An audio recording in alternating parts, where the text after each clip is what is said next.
Self-sabotage.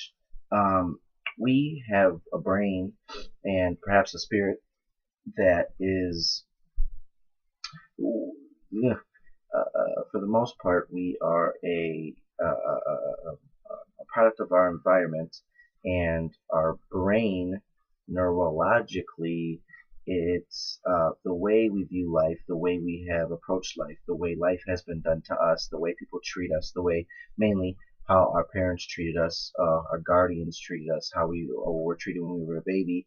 Um, it actually locks our neurons in our brain into specific um, parts of each other to form our psyche and how we actually move, breathe, taste, feel, touch, smell, everything. And it's almost as if I try to, I'm picturing like something like, I don't know, coming together. Like you picture like one small snowflake and it falling, and all the other snowflakes that are falling join to it, and it builds, builds, builds, builds. Well, that's kind of like the human psyche, the human mind, the spirit. It's almost like we start out like this little snowflake, and the more things that happen around us, they build on top of us. So the piece of us that is us is down in the middle, and the other parts of the people we've seen, the people we've dealt with, our human to human interaction is like what makes up the outside of us. And unless we do severe introspection, we will be everything around us instead of that piece of us that first snowflake that was inside. I like that one. But so self sabotage. The reason why it's dangerous and the reason why it's good to self reflect is Bud Powerade.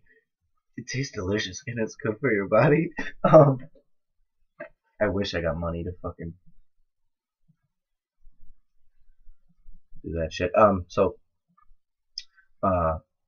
and this, for instance, just some things off the top of my head. Relationships.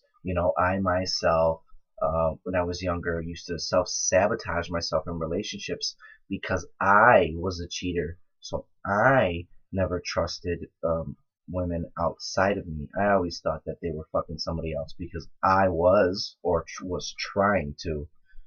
So I would automatically be really controlling and God, I'm hot as shit.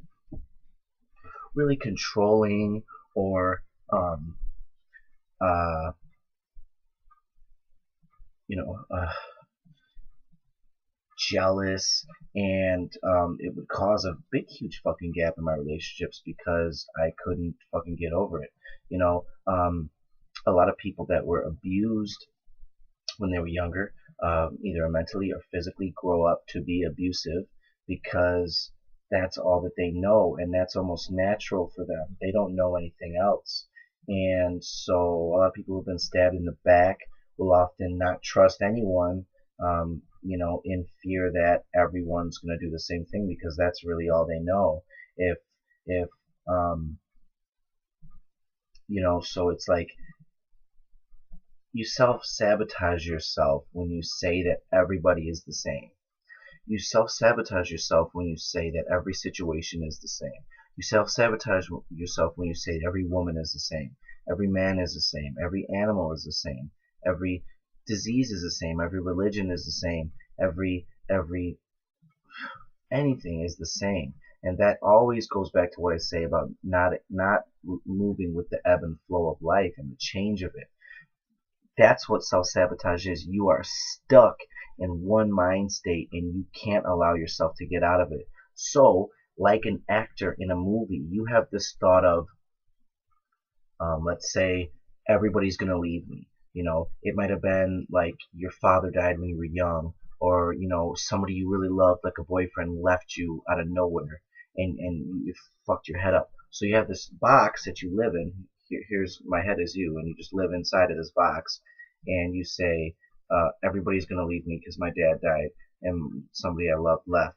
So every single situation you come into, that's perhaps it could be any relationship, more seriously so, it could be like a potential love relationship.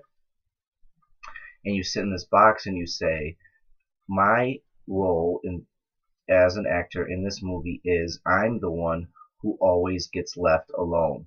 So what you're gonna do, even if you find a perfect mate and a happy relationship, you're gonna sabotage that shit. You're gonna throw, what do they call it? You're gonna throw a wrench in the fucking wheel, and whether it be you getting upset, whether you being too jealous. A lot of times when people put themselves in that box, they tend to be very clingy.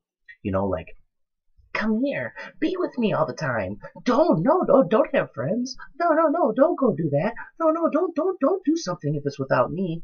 And so they cling and they fucking self-sabotage themselves to create that role they have been in their whole lives. So they recreate the same role over and over and over. This is why you often hear a lot of people say, living in the past. The past will fuck you. I think the only time thinking about the past is good is when it was good. The good times, the things that helped you, the things that made you grow. When you think about the bad shit, you're going to relive it. Good things, what do they do to you? They make good things happen. They make you want to think good. But if you think about this bad shit, you're going to relive it. Because you'll be like, oh, that was that person before. Oh, if that person did do that to me. And you're going to relive it. And it's subconscious. Because a lot of people say, I didn't want this for myself. No, you didn't. But that's what you're doing. Of course, nobody wants to be treated bad. But that's who you think you are. You see, you have to see that you're in a block. That's the thing about mind states. Mind states, this is what I said before, mind states are like prostates jizzing in the eye of any other idea anybody or yourself can have. Jizzing right in your eye. And it's almost like you got jizz, you got semen in your eyes, and you can't see anything else. You have to know if things are real fucked up. Don't always look at the person and say they're fucked up. Say, what have I been choosing? What did I do? Did I fuck this up? If you can say that you fucked shit up, your life is going to change huge. As long as you're not all mopey and a victim about it. I'm so bad. I hate myself. Oh, I'm such a stupid person. No, don't do that. But if you could say, okay, damn, I'm the one who fucked that up. There's a lot of ways to self-sabotage. It could be drugs too. You know, oh, the role I play is a drug addict. So for you to contemplate what it would be like to be sober would be almost unrealistic. Uh, I am the one who gets cheated on. So for you to think about what it would be like to be actually trusting of somebody, you can't even fathom it. So you have to start breaking down those barriers, or you're going to keep redirecting the movie of I get cheated on, or I'm a drug addict, or I'm homeless, or I can't get a job, or I'm fat, or nobody likes me, or I'm not attractive. Because life can change in the blink of an eye. Sometimes it can't, like the Holocaust. I'm going to use that eventually in a video. But you can always try to do something to make the current situation brighter. And you got to understand that you have the switch to alter that.